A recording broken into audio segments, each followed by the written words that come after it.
지정되면 고시한 날 도시군 관리계획, 도시군 관리계획은 효력을 발생합니다. 그러니까 도시군 관리 결정했을 때는 이제 지정되면 고시로서 효력 발생한다. 그래서 이 세 가지를 공부했는데 이제 처음 공부하신 분들 특히나 막연하고 무슨 말인가도 모르는데 용어도 어렵고 구체적으로 잡히는 것도 없고 그래서 제일 어려운 부분이 첫날이 제일 어렵습니다. 저도 강의하기도 어렵고 여러분도 어려울 겁니다. 오늘은 이제 조금 쉬워질 겁니다. 이제. 도시군 관리계획은 그 내용으로서 용, 기, 지, 도가 있다 그랬어요. 그 용이 용 세 마리였죠.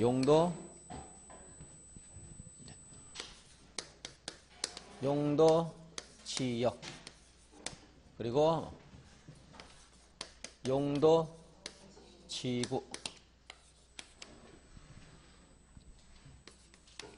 용도, 구역.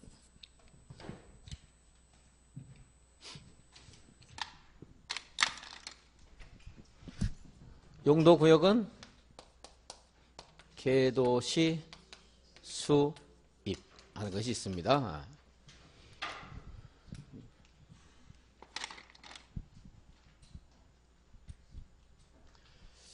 그리고 이제 용도 지역은 도시 지역이 있고요. 그리고 관리 지역, 농림 지역, 자연환경 보전 지역이 있습니다. 오늘은 이건 이제 용 공부하고 다음 시간에 기반설과 지구단위 계획고요. 그리고 우리 개인이 하는 개인이 하는 개발 계획 공부하고 그리고 이제 그 다음 주에 도시개발 사업과 정비사업 공부합니다. 도시개발 그리고 도시 정비사업 이건 이제 공부하도록 하겠습니다.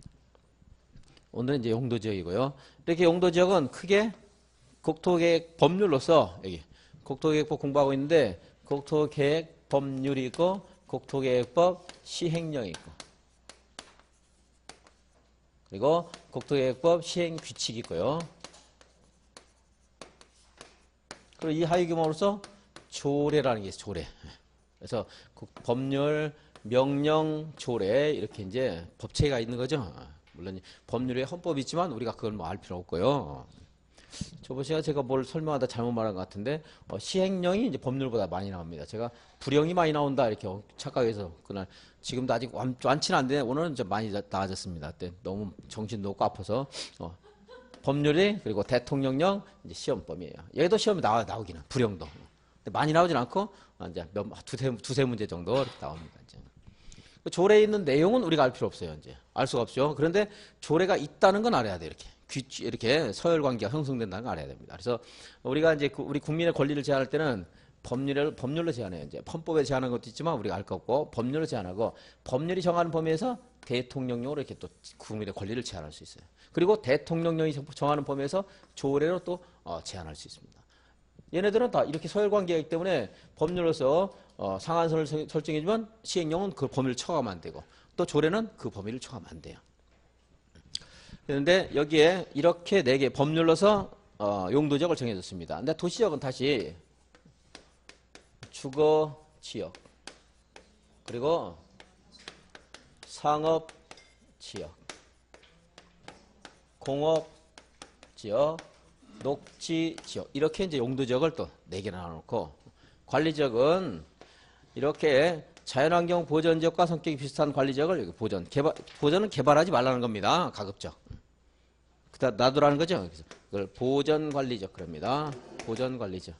농림지역은 농산물이나 임산물을 생산하기 위해서 필요한 용도를 농림지역 그럽니다. 그래서 농림관리지가 아니고 이제 생산한다고 해서 생산관리지역. 그리고요. 나중에 필요할 때는 도시적으로 편입될 수 있는 관리지역이 계획관리지역 그럽니다. 우리가 국토계획법을 공부하고 있는데 토지를 계획적으로 이용하고 관리하라는 말입니다. 그래서 개발 가능성이 열리는 곳들은 보통 이제 계획이란 말 쓰는 경우가 있는데 계획관리지역 그럽니다. 이 계획관리지역은 도시지역으로 편입이 예상되는 지역. 편입이 예상되고 이렇게 3가지 이제 관리지역이 있습니다. 그래서 지금 여기 있는 칠판에 써놓은 것은 법률에서 정하고 있는 용도지역입니다. 이렇게 법률에서 이렇게 밝혀져. 그리고 이제 이 범위 내에서 대통령령으로 세분할 수 있다 그랬는데 대통령 세분하고 있는 것이 주거지역을 전용 주거지역, 전용 주거지역, 그리고 일반 주거지역, 그리고 준 주거지역 이렇게 이제 세 가지가 있고 공업지역도 비슷하게요. 전용 공업지역 그리고 일반 공업지역, 준 공업지역이 있습니다.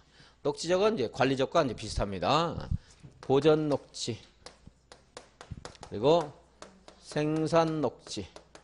여기도 녹지지역은 도시지역에서 개발만 하는 것이 아니고 좀 황량하기 때문에 녹지 공간을 놓아두라는 것이에요. 근데 개발하지 않는 것이 목적인데 원래인데 필요할 때는 이렇게 주상공지역으로 개발이 가능한 녹지지역을 자연녹지 그럽니다. 자연녹지는 불가피한 경우에 제한적인 개발이 가능한 곳입니다. 제한적 개발이 가능하다. 그래서 관리지역 중에서는 비슷한 입지에 비슷한 면적이 있다면은 여러분들이 뭘 가져가야 돼요? 계획관리지역. 녹지역에서는 뭐가 제일 좋아요? 자연녹지, 자연녹지.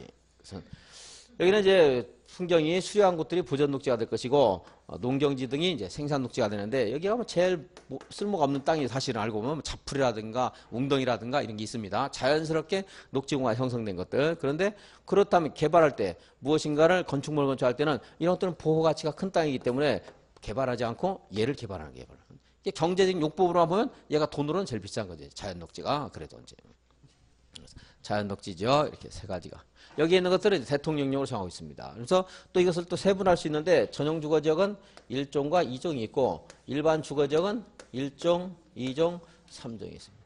그래서 다 헤아려 보면 이제 21가지 용도지역이 있습니다. 몇 가지인가 하는 것은 이제 중요한 게 아니라고 했고요. 기억은 안 해도 됩니다.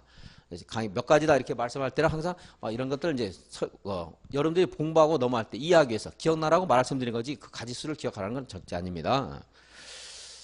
여기 각각의 용도지역별로 이걸 용도지역을 정할 때는 뭘 해야 돼요? 도시군 관리계획으로 결정해야 됩니다. 관리계획으로 정해놓으면 이 용도지역별로 허용되는 건축물의 용도가 달라요. 이런 것들을 이제 법에서 정해줍니다. 일종 전용 주거지역은 단독주택 중심이어서 단독주택 그리고 사람들이 사는 곳에는 편의시설, 근린생활시설이 있어야 됩니다. 일종 근생 슈퍼마켓이라든가 미장원이라든가 의원, 치과의원 이런 것들이 있어야 돼요. 동사무소 같은 거 있어야 되겠죠? 일종 근린생활시설이 있습니다.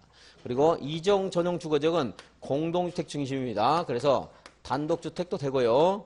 공동주택이 됩니다. 그리고 일종 근생 되고요. 이렇게 허용되는 이 용도지역별로 허용되는 건축물의 용도가 이제 다릅니다. 이걸 규제하는 거예요. 이제 국토계획법 도시군 관리계획으로. 그래서 도시군 관리계획으로 토지에 대한 용법을 제한하게 되면 여러분들은 만약에 2종이었는데 1종을 바뀌었어요. 그럼 공동주택을 짓고자 했는데 못 짓게 돼요. 우리들의 재산권 행사에 제한을 나타낼 수 있어요. 우리 권리를 직접 제한할 수 있죠. 그래서 대외적 구속력이 있다 이런 말하고 행정쟁송의 대상이 된다. 도시군 관리계획이 그런 말이 있습니다. 건축물의 용도뿐만이 아니고 이게 건축물의 건폐율 또는 용적률 하는 것들을 용도지역별로 제한을 합니다. 일종 전용 주거지역, 양산시 여러분들이 일종 전용 주거지역의 토지를 가지고 있습니다. 일종 전용 주거지역에서는 무엇이 가능하다고 했죠? 단독주택 가능하다고 했죠? 단독주택만 가능하다. 이렇게 건축물 용도만 제한해주면 여기다 건축물들을 빼곡하게 짓게 되면은 여러 가지 문제가 발생합니다. 불이 났을 때 이웃 건축물의 연소도 지울 것이고, 뭐 소음 또는 뭐 냄새 이런 것들 문제가 있겠죠. 그래서 건축물을 이 대지에서 어느 면적만큼 대지를 덮을 수 있는가 하는 것이 건폐율입니다. 그래서 이렇게 여기 일종 전용 주거지역은 건폐율이 50, 용적률이 100인데 50%, 100%입니다. 만약에 이 대지 면적이 100제곱미터이면 건축물을 빼곡하게 다 채울 수 있는 게 아니고 절반만큼 50제곱미터만큼 건축물을 이제 건축할 수 있는 이것이 건폐율이죠. 건폐율. 그럼 이제 건축물을 다 채우지 못하고 이렇게 이제 절반만 채워야 되겠죠. 절반만. 이렇게 이제 할 수 있도록 한 것이 이제 건폐율입니다. 그러면 이제 여러 가지 뭐 이웃 간의 문제라든가 여러 가지 물론 건폐율 한 가지 목적이 있는 것은 아니지만 이런 문제를 해결할 수 있다고 이제 봤습니다.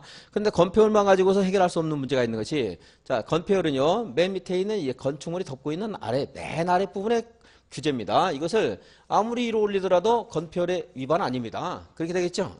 위로 올리면 건축물이 대지를 덮고 있는 면적 비율이 건폐율이기 때문에 위로 많이 올리더라도 문제가 안 돼요. 그래서 너무 많이 올리게 되면 그러면은 또 이웃 간에 일조권, 조망권, 침해라든가 뭐 주차장, 도로 같은 거 문제 될 수 있어요. 용적률. 그래서 이제 위로 1층, 2층, 3층, 4층, 5층 무한정 올릴 수 있는 것이 아니고 각 층의 바닥 면적, 각 층의 바닥 면적의 총합을 제한하는 것이 용적률. 각 층의 바닥 면적을 다 합한 것을 연면적 그럽니다. 그래서 건폐율은 대지 면적분의 건축 면적 곱하기 100 건폐율이니까. 근데 용적률은 대지 면적분의 각 층 바닥 면적 합이 연면적 그랬어요. 건축 연면적 곱하기 여기도 100 하게 되면 용적률이죠. 그래서 여기 일반 전용 주거적은 용적률 100 그랬습니다. 그러면 만약에 1층의 바닥 면적을 50으로 했다면 위층도 똑같다면요. 몇 층까지 올릴 수 있는 거예요? 2층도 50이라고 한다면 2개 층만 올릴 수 있는 거죠. 2개 층만 이렇게.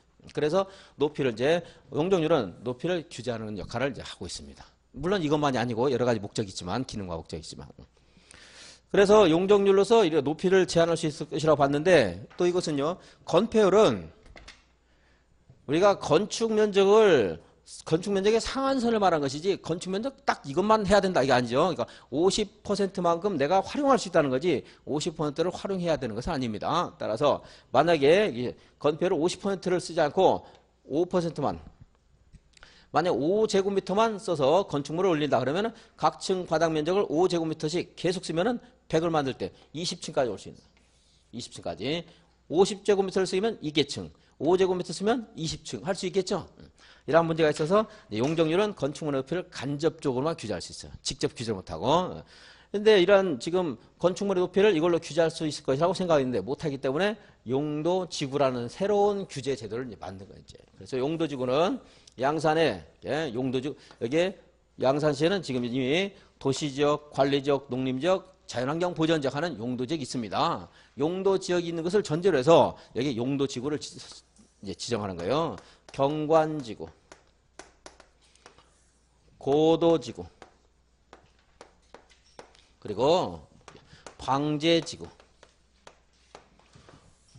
방화지구, 시설 보호지구, 그리고 취락지구, 개발 진흥지구, 특정 용도 제한지구,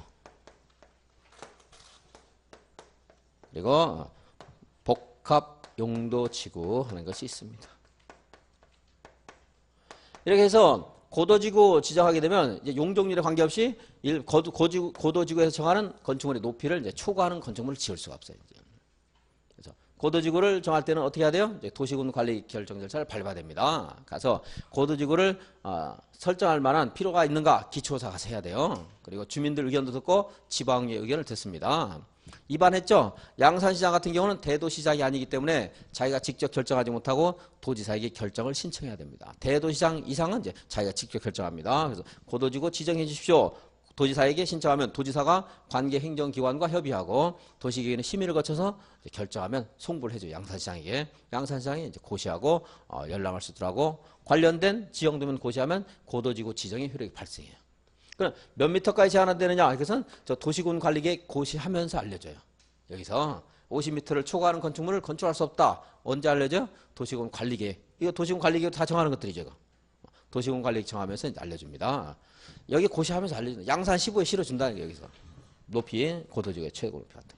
다시 이제 용도지구 조금 이따 보기로 하고 용도지역은 이처럼 토지의 용법에 대해서 건축물의 용도나 또는 건폐율, 용적률 또는 높이 등을 규제함으로써 토지의 합리적인 이용과 공공목적 적합성을 꾀하는 것이 용도지역입니다. 근데 이 용도 지역만 가지고서 목적을 달성할 수 없기 때문에 용도 지역을 뭡니까? 또 보완하기 위해서 용도 지구라는 걸 만들어서 이거는 용도 지역의 행위 제한을 강화하기도 하고 완화하기도 합니다. 그래서 고도지구에서 높이를 더 제한해서 규제하거나 또는 취락지구 같은 데서 건폐율을 완화시켜주거나 이렇게 해서 용도 지역에서 생각하지 못했던 그런 목적을 달성하는 것이 용도지구. 또 이것만 가지고서 또 부족하기 때문에 용도구역이라는 제도를 또 만들었습니다. 그래서 용도구역에서는 개도시 수립하는 제도를 만들어서 용도지역이나 용도지구의 행위제한을 또 어떻게 여기서도 앞에 있는 행위제한을 강화하거나 완화하여 따로 이제 규제하는 것이 용도구역. 그래서 이것은 개도시 수입 5가지가 있다 그랬습니다. 조금 이따 보겠고요. 용도지역 한번 보겠습니다. 75페이지. 용도지역은 토지의 이용, 건축물의 용도, 건폐율, 용적률, 높이 등을 제한함으로써 토지를 경제적 효율적으로 이용하고 공공복리 증진을 도모하기 위해서 서로 어떻게 하지 아니하게 그랬어요? 중복되지 아니하게. 그래서 제가 여기는 용도지역 도관농자는 딱딱 경계를 하나로 딱 그어놨어요. 그런데 용도지구는 이렇게 겹쳤죠? 제가 손이 떨려서 겹친 게 아니고 겹칠 수 있다는 겁니다. 그러니까 용도지역은 어떻게 하면 안 돼요? 중복되지 아니하게. 중복되지 아니하게. 도시군 관리기구를 하는 것은 이제 공부했고요. 여기서 도시군 관리기구로 이것을 결정합니다. 이렇게 말하는 것을 이제 용도지구는 이걸로 결정합니다. 그래서 주어만 바뀐 거예요. 도시군 관리기구를 정하는 것이 용기지도 그랬죠? 거꾸로 이제 주어를 바꾸면 용은 도시군 관리기구로 결정한다. 이렇게 그것을 다시 바꾼 말이고 바꾼 것들 여러분들 어색하지 않으려면 단 필기해서 암기하는 게 아니고 자꾸 듣고 읽고 생각하고 하셔야 된다. 그래서 자꾸 들으시라고 말씀드린 것이 그런 겁니다. 이걸 간단한 건데도 순서 바꾸면 주어를 바꾸면 또 틀린 경우가 있어요. 또.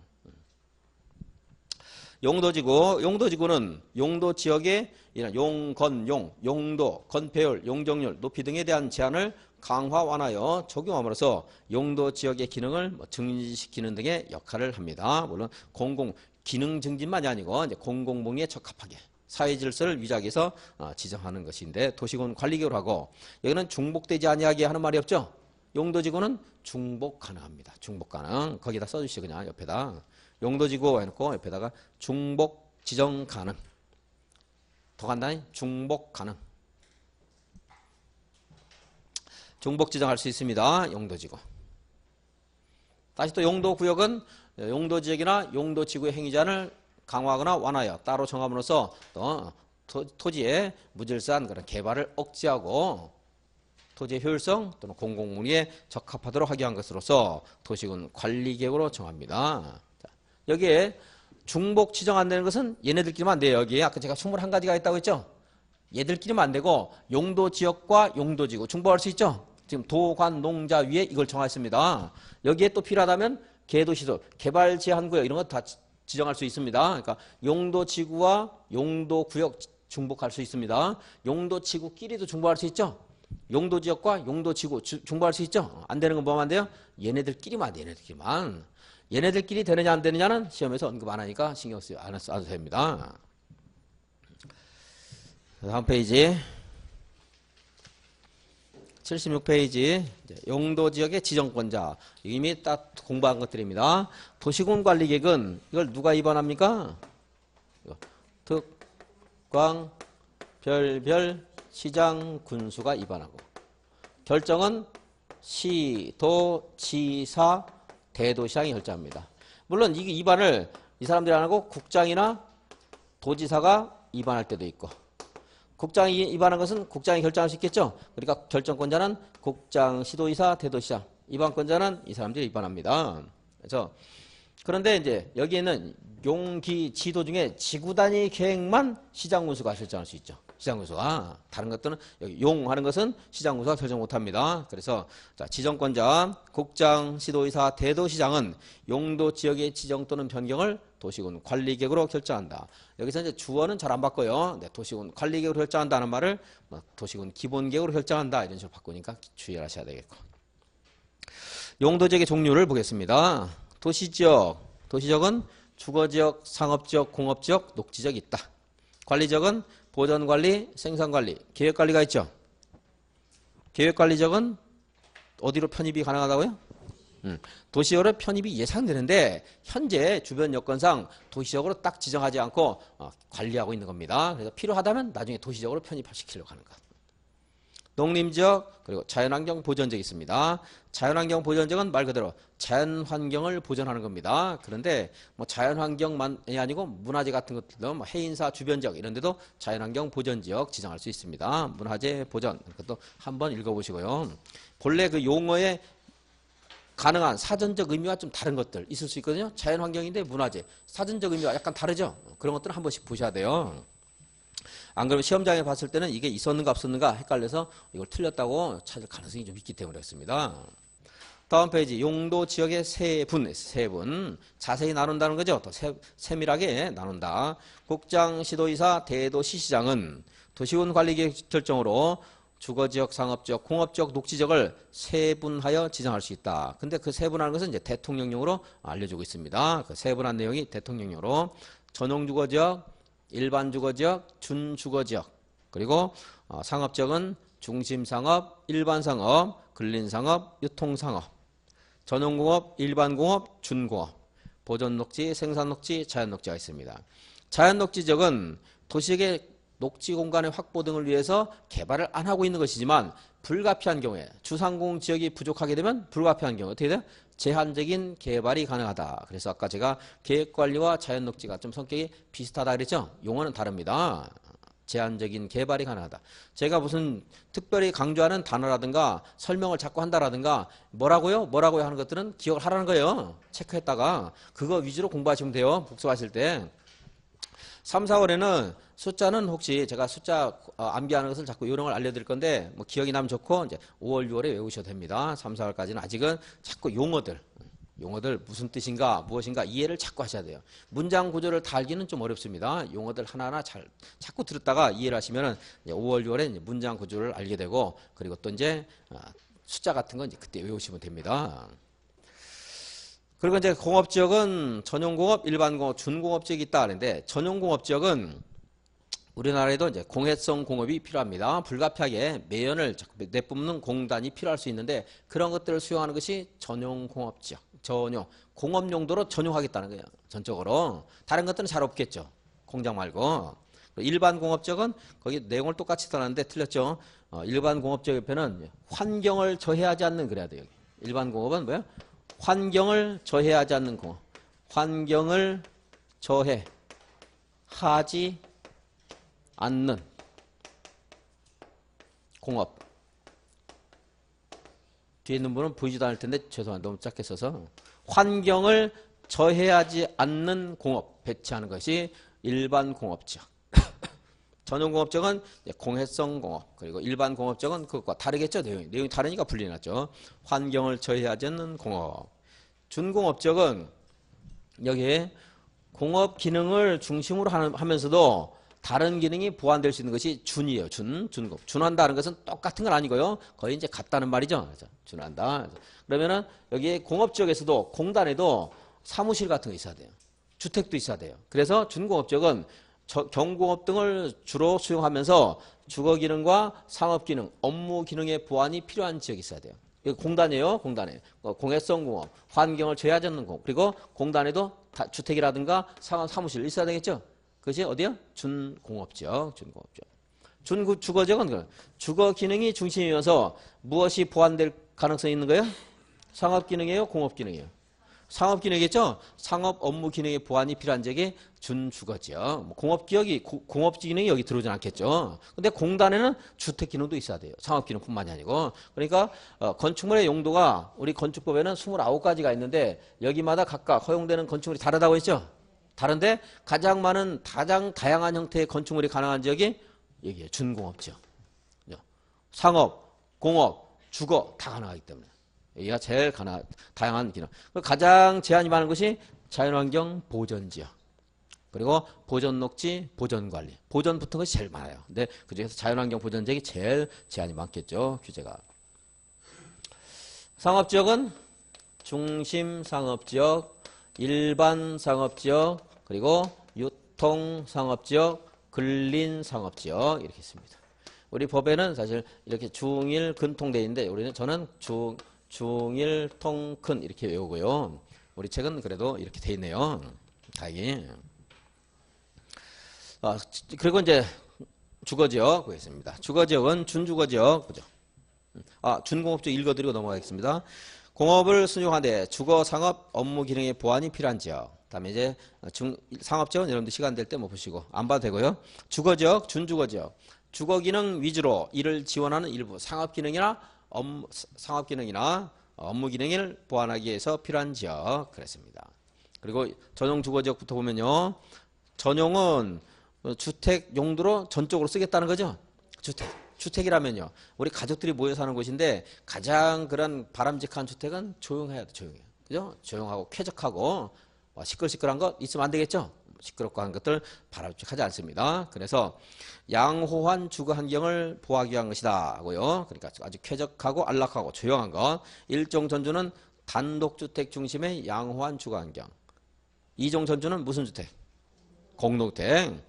일반 주거지역은 전용 주거지역, 주택 지역이지만 주거지역이지만 편리성이 좀 더 이제 보완되는 것이 일반 주거지역. 그래서 1종은 저층, 2종은 중층, 3종은 중고층이면서 편리한 주거 환경을 조성하기 위해서 필요한 지역이 일반 주거지역.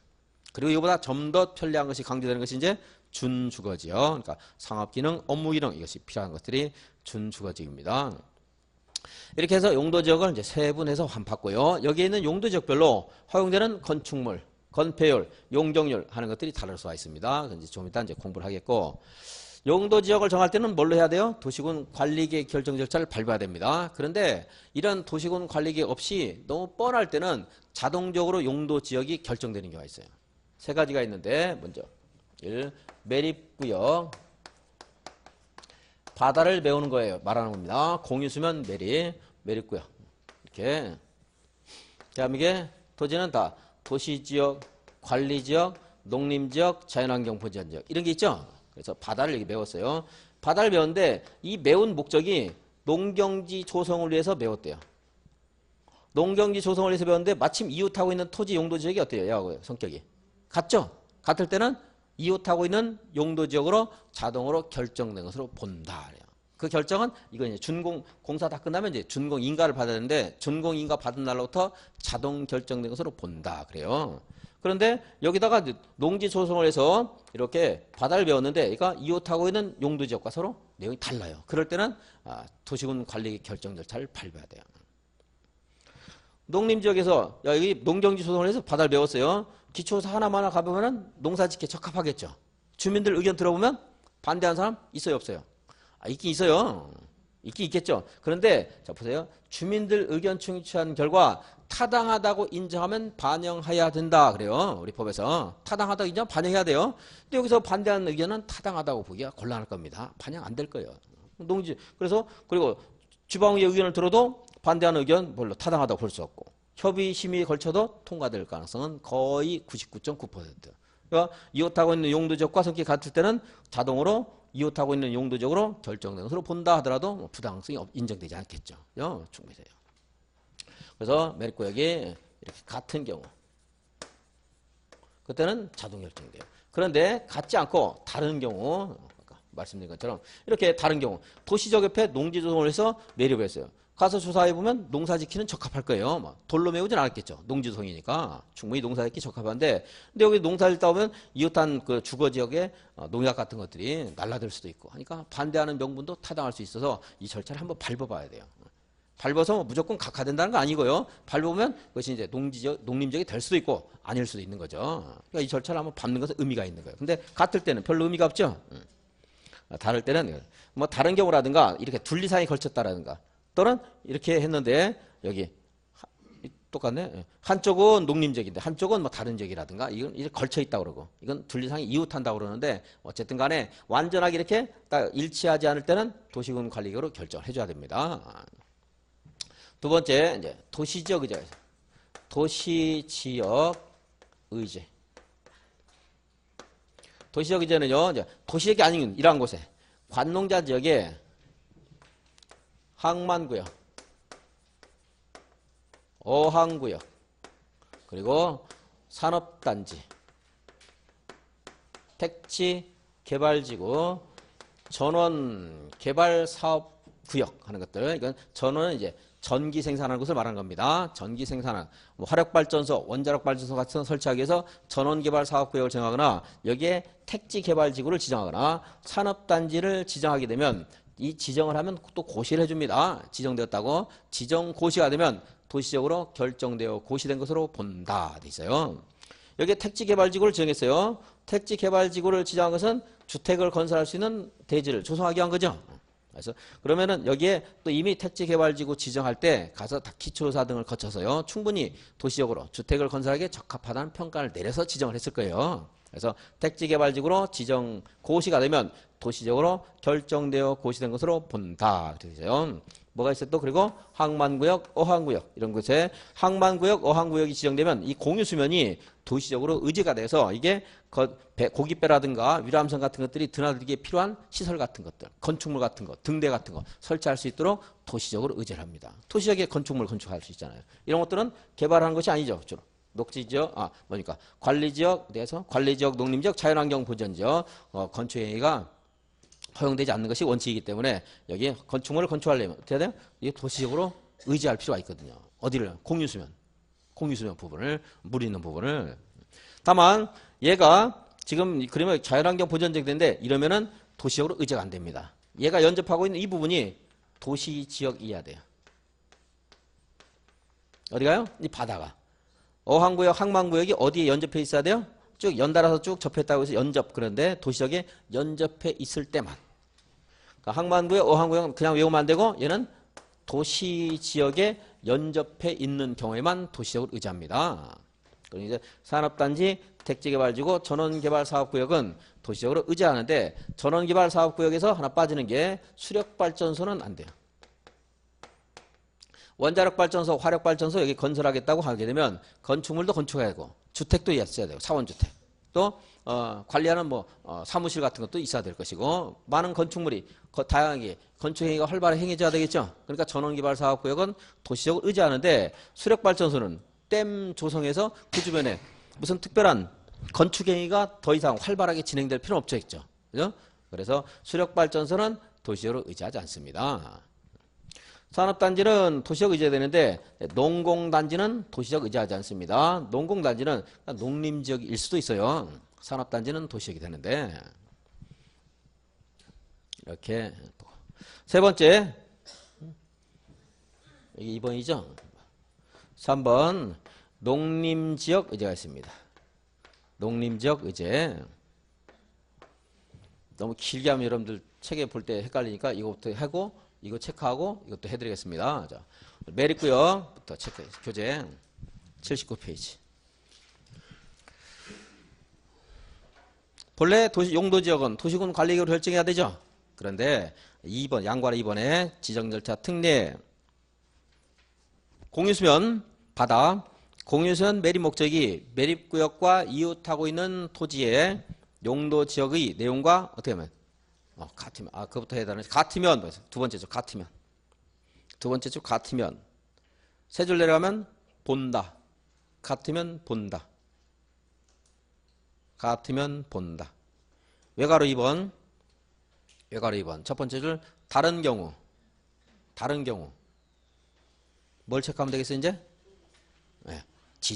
둘리상도 체크하셔도 좋고 둘리상 다른 경우 둘리상 그럼 이제 지정하여야 한다. 같으면 보죠. 그냥 의제. 다르면요. 지정해야 돼요. 도시군관리계획으로. 여기까지 체크하고 그 다음 다시 보겠습니다. 자, 다시 읽어보죠. 동그라미 1번 위로 올라가서. 공유수면 매립 목적이 매립구역과 이웃하고 있는 용도 지역의 내용과 같으면 도시군관리계획 결정 절차 없이 매립준공구역은 매립준공인가로부터 이와 이웃하고 있는 용도 지역으로 지정된 것으로 본다. 고시는 해줘야 됩니다. 아직 모르니까. 근데 무엇인가 해서 항상 고시해야 된다 하면 맞고 고시하지 않아도 된다 하면 틀리고 그렇게 생각하셔도 큰 문제 없어요. 외가로 2번 매립 목적이 이웃하고 있는 용도 지역의 내용과 다른 경우 그리고 둘리상의 용도 지역에 걸쳐 있거나 둘리상의 용도 지역과 이웃하고 있는 경우에는 도시군 관리계획으로 용도 지역을 지정하여야 한다. 이제 도시적 의제. 다음에 구역으로 지정 고시되면 도시적으로 결정 고시된 것으로 본다. 다음 페이지요. 항만구역인데 어디에 연접해 있어요? 도시적에 연접. 도시적 연접. 그걸 잘 기억하셔야 돼요. 항만구역보다 도시적 연접을 잘 기억. 어항구역으로서 어디 연접해 있어야 돼요? 도시적 연접. 그리고 3번에 산업단지만 체크하면 돼요. 뭐 도시첨단, 일반, 국가 이런 것도 앞에 있는 수식어 필요 없어요. 그냥 산업단지. 농공단지는 아니라고 했습니다. 농공단지는 가입표. 책이 없죠? 농공단지는 안 됩니다. 산업단지만. 산업단지만. 택지개발지구, 도시화 당연히 될 것이겠죠? 택지개발지구, 그리고 전원개발 사업구역, 예정구역 다 돼요. 근데 안 되는 게 수력발전소. 이거 안 된다고 했습니다. 자, 농림적 의제 보고 좀 부연 설명 더 해드리겠습니다. 필요한 것들. 이거부터 할까요? 이거부터. 여기 정리 다 하고 농림적 보겠습니다. 자, 여기에 택지개발지구가 지정됐다고 했죠. 택지개발지구 지정되면 이런 산 같은 거 다 깎아내고 이제 주택을 건설하기에 적합하게 잘 다듬어 놓습니다. 이제 공사가 다 끝나면 택지개발지구가 아닙니다. 여러분도 뭐 여기 부산대병원 앞에 택지 이런 말 하죠. 택지개발지구에서 택지개발지구 사업에 의해서 조성된 택지라고 해서 택지 줄여서 말하는데 사실 택지는 여러분들 집도 택지고 다 택지예요. 주택을 건설한 땅을. 근데 이제 택지개발지구 지정되어서 조성된 택지다 해서 우리가 줄여서 그냥 택지 편의상 하는데 택지개발지구 조성사업 끝나면 이제 택지개발지구 아니고 그리고 또 택지개발지구는 사업을 할 필요가 없어도 해제가 될 수 있어요. 여기 있는 것들. 항만구역 지정할 필요 없다. 해제될 수 있고. 고깃배가 뭐 다 없어요. 우리나라에 없어졌어요. 그럼 해제되겠죠. 뭐. 산업단지, 택지개발지구, 전원개발사업구역 필요성이 없으면 해제가 되는데 해제가 되면 이것이 여기에 택지개발지구 등이 지정됐어요. 관농자재에. 그러면 이거 해제가 되면 어떻게 해야 돼요? 도시지역으로 됐던 것이 과거 용도적으로 환원돼야 됩니다. 있을 필요가 없죠. 그래서 자, 해제가 되면 과거 용도적으로 환원된 것으로 봅니다. 그런데 좀 전에 말한 것처럼 사업이 다 끝나도 구역 지구 지정은 해제가 됩니다. 사업 완료로 해제될 때는 과거 용도적으로 환원이 돼야 돼요? 안 돼야 돼요? 안 돼야 되죠? 너무나 뻔한 말인데 그걸 가지고 답으로 처리할 때 있습니다. 자, 사업 완료로 인한 경우에는 과거 용도적으로 환원되지 아니한다. 하나 더 제가 질문할게요. 여기에 관농자적에 도시개발구역이 지정되면 얘는 도시지역으로 의지합니다.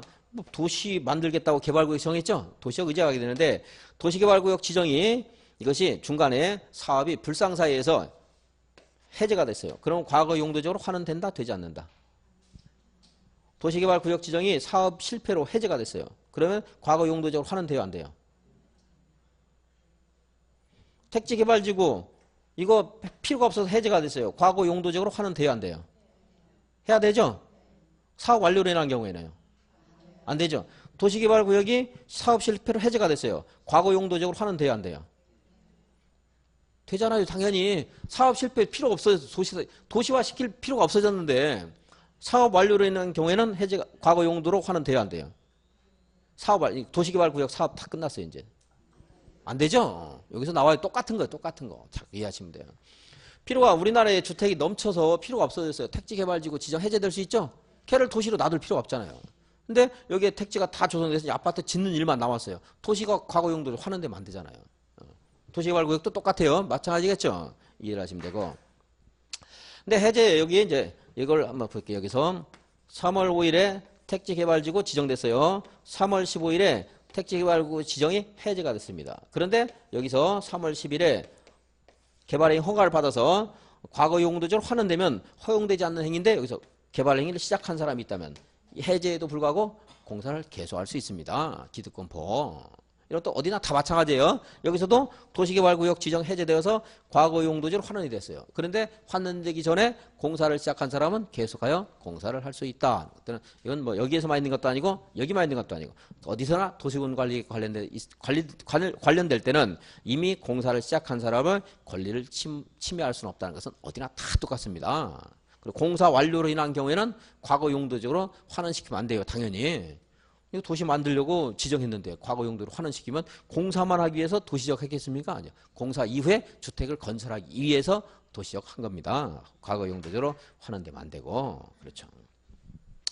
여기서 이제 좀 변수할게. 본래 도시군 관리계획으로 결정한 것은 변경할 때도 얘를 도시적으로 했는데 관리적으로 하고 싶다. 이때도 도시군 관리계획으로 해야 돼요.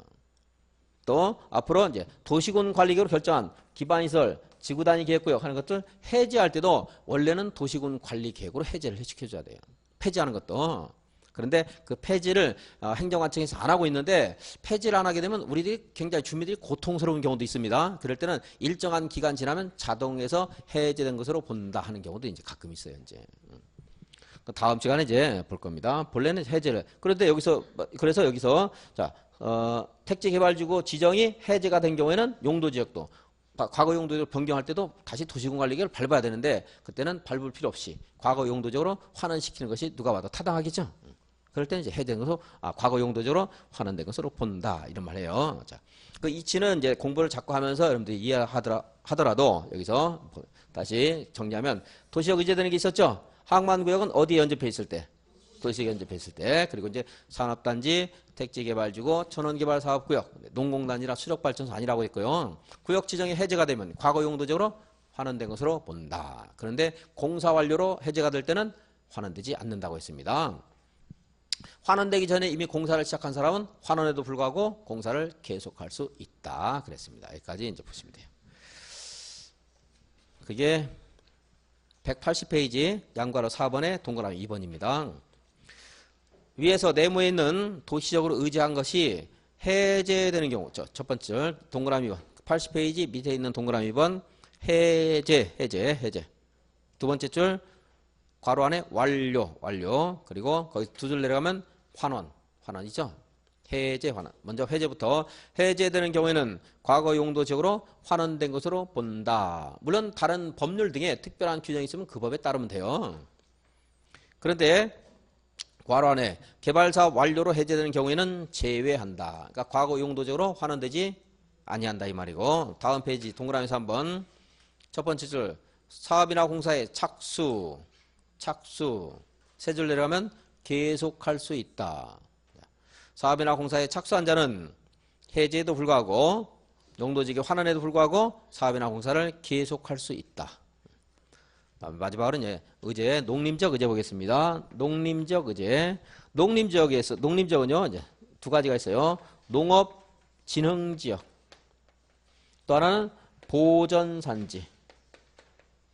두 가지가 있는데 농업진흥지역은 여기 지정될 수 있어요. 도시에는 녹지지역, 관리지역, 농림지역, 자연환경 보전지역이 지정될 수 있는데 아까 관리지역은 다 이렇게 보전관리, 생산관리, 계획관리에서 다른 지역으로 변화될 수 있도록 항상 준비하고 있죠.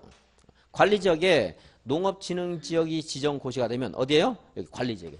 관리지역에 농업진흥지역이 지정되면 지정고시되면 그건 농림지역으로 결정되어 고시된 것으로 본다. 농업진흥지역은 이제 농지가 집단화되어 있는 곳 이런 곳을 지정하게 됩니다. 그러니까 농업진흥지역의 성격은 여기서 뭐 농림지역이 딱 들어맞죠? 뭐 다른 거 여러분 농업진흥지역인데 다른 걸로 뭐 의지하고 싶은 게 있어요? 혹시? 다른 거 의지하고 싶은 거 있어요? 여러분들 생각할 때? 없죠? 농림지역이겠죠? 자, 관리지역에서 보전산지가 지정됐습니다. 보전산지는 산림청장이 산지를 개발하지 말고 보전하라는 거예요. 보전, 개발하지 말고 파헤치지 말고. 근데 이런 건 두 가지 지정될 수 있어요. 나무가 아주 잘 자라고 있는 것들, 반듯한 거, 경제적 용법으로 쓰기 좋은 것들 함부로 파헤치면 안 되겠죠. 그리고 여기는 나무가 경제적 용법으로 좋지는 않은데 제가 그림을 못 그려서 보기는 안 좋을지 몰라도 보기 좋은 걸로 그냥 생각하시고 이렇게 보기가 좋아요. 이런 데도 개발하지 말고 보전산지를 지정할 수 있어요. 아까 농업진흥지역 여러분들 어디에 의지하면 되겠어요? 농림지역. 자, 이 보전산지는 여기 1번과 2번이 있는데 2번 이거 어디다 지정하면 되겠어요? 뭘로 지정하면 좋겠어요? 이거 자연환경 보전지역. 얘는 1번은요. 얘가 농림지역. 얘는 농업과 임업 그러자. 농산물, 임산물. 이게 자연환경 보전지역은 아니겠죠. 그냥 감상하는 용도는 아니겠죠. 경제적 용법으로 쓰는 거예요. 그래서 1번이 될 수도 있고 2번이 될 수도 있고요. 그래서 보전산지로 지정되면 농림적으로 자동 결정이 아니고 가서 봐야 돼요. 얘인지. 얘일 때는 농림적 될 것이고 얘일 때는 자연환경 보전적 돼야 되겠죠. 누가 가봤어요? 지정고시하는 사람이 가봤어요. 지정고시하는 바에 따른다. 자, 농림적 이제 외과로 2번. 관리지역에서 농지법에 따른 농업진흥지역을 지정고시하면 농림적으로 결정고시행으로 본다. 자동 결정인데 관리지역에서 보전산지로 지정고시된 지역은 고시에서 구분하는 바에 따라 농림지역 또는 자연환경 보전적으로 결정고시된 것으로 본다. 그러니까 보전산지는 자동적으로 농림지역이 아니라는 거. 그림까지 그렸습니다. 그림을 못 그려서 틀리면 제가 그림 못 그린 걸로 하고. 보전산지는 두 가지가 있다. 다음에 81페이지. 건축물 이제 용도 지역을 도시군 관리계획을 설정한다고 했죠. 도시군 관리 계획으로 결정해서 고시해주면 여기에서의 이러한 제한 있죠. 아까 어디 갔죠? 건축물의 용도, 건폐율, 용적률 이런 것들은 여기 대통령령, 국토계획법 시행령, 대통령령으로 규제를 하게 됩니다. 그래서 이렇게 아까 공부한 여기 있죠. 단독주택 가능합니다. 건폐율 50이다, 용적률 100이다 하는 것들은 이건 이제 대통령령으로 정하고 있는 거예요. 물론 법률에서 여기까지는 알려줘요. 용적률, 건폐율 상한선을 이 노란색 한 거 있죠. 여기까지는 상한선을 건폐율, 용적률 상한선을 알려주고 이제 허용되는 건축물의 용도는 대통령령이라고 용적률이나 건폐율은 법률로서 상한선을 정해주고 그 상한선 범위 내에서 다시 대통령령으로 정할 수 있도록. 그리고 이제 이것들 이 세 가지를 그 지역의 사정에 맞게 조례로서 또 추가로 규제할 수 있도록 하고 있어요. 또 이제 그 내용들을 우리가 공부를 할 겁니다. 그리고 지금 처음 하는 분은 헷갈려서 모르겠는데 좀 이따 어떻게 정리하는가 요령 알려드릴 테니까 그때 가서 이제 보시면 돼요. 일단 여기 원칙 한번 읽어볼게요. 줄은 뭐 그렇게 안 그어도 됩니다. 지정된 용도 지역에서 건축물이나 그 밖의 시설의 용도 등에 대한 용도 등의 제한에 관한 사항은 이제 대통령령으로 정합니다. 대통령령도 이제 별표에 막 있어요. 별표에 굉장히 양이 많은데 82페이지 볼게요. 82페이지 하나만 확인하고 10분 쉬겠습니다. 일종 전용 주거지역 안에서 건축할 수 있는 건축물. 그래서 가 단독주택 나 일종 근린생활시설로서 바닥면적 합계 1000제곱미터 미만인 것 하는 게 있어요. 이 책이 뭐요? 올레드넷에서 나온 책이 내용이 참 좋긴 좋은데 어떤 때는 그냥 무슨 설명은 아니고 몇 호부터 이렇게 해가지고 있는 것들인데 조금 여기 그 일종근생 있네요. 거기 나에 보면은 일종근린생활시설로서 바닥면적 합계 1000제곱미터 미만인 것 하는 말 있죠. 그리고 일종근생 중에서 이제 되는 게 있고 안 되는 게 좀 있습니다. 양수장, 정수장 뭐 이런 것들 좀 안 되는 게 있고 그리고 또 거기에도 괄호에도 뭐가 안 된다고 돼 있어요? 공중화장실, 대피소 이런 거 안 된다고 했죠. 단독주택 중에서도 뭐가 안 돼요? 다가구주택. 단독주택은 전형적인 단독주택과 다중주택, 다가구주택, 공관 하는 것들이 있는데 그중에 다가구주택은 안 됩니다. 다가구주택은. 이게 이제 대통령령으로 정해준 거고 그렇다고 해서 여러분들이 나중에 주의할게요. 양산에서 개업에서 활동하시는데 이렇게 일종 전용 주거지역에 200제곱미터 이렇게 대지가 매물 나왔어요. 매물 나왔는데 갑이라는 사람이 매물 내놨고 의뢰한 사람이 찾아와서 내가 다가구 주택을 짓고 싶은데 매물 적당한 땅이 있는가 물어보니까 공부를 한 건 일종 전용 주거지역은 다가구 주택이 안 된다고 공부했어요. 이제 오늘 공부합니다. 없습니다. 그러면 안 돼요. 조례를 찾아봐야 돼요. 조례로서 이것이 추가로 허용될 수도 있어요. 그게 오른쪽 편에 있는 거예요. 도시군계획조례가 정하는 바에 의해서 건축할 수 있는 건축물 해놨죠. 그러니까 단독중 다가구 그리고 연립 다세대는 공동주택이지만 조례로서 허용할 수도 있어요. 양산시에 주택이 지금 너무나 터무니없이 부족하다 이럴 때는 일종 전용 주거지역에도 다가구, 연립, 다세대 이런 것들 가능하도록 할 수도 있다는 겁니다. 그리고 공중화장실, 대피소 안 된다고 했는데 조례로서 허용할 수도 있어요. 근데 조례로 이렇게 추가로 허용할 수 있는 것도 있다 이것만 아시고 기억하시라는 게 아니고 이제 대통령령으로 정하고 있는 것만 공부할 겁니다. 대통령령으로 허용되는 것, 허용되지 않는 것 이런 정도만 이제 공부할 것이고요. 혹시라도 문제 풀다가 조례가 허용하는 것, 허용하지 않는 것 이런 문제 나오면 그거 빨리 지우고 넘어가시면 돼요. 왼쪽에 있는 거 숫자 몇 개 안 되죠? 오른쪽 양이 많죠? 왼쪽에 있는 것도 나중에는 헷갈려서 못 외워요. 오른쪽에 있는 건 더더구나 못 외우고 시험에 안 나올 겁니다. 그러니까 이제 조례는 생각하지 말고 이런 위계질서, 이런 법 체계가 있다는 걸 아셔야 돼요. 그래도 이렇게. 그래서 그 체계만 지금 봤고요. 이제 구체적으로 무엇이 가능한가 하는 것은 10분 쉬었다 보도록 하겠습니다. 칠판은 놔두고요.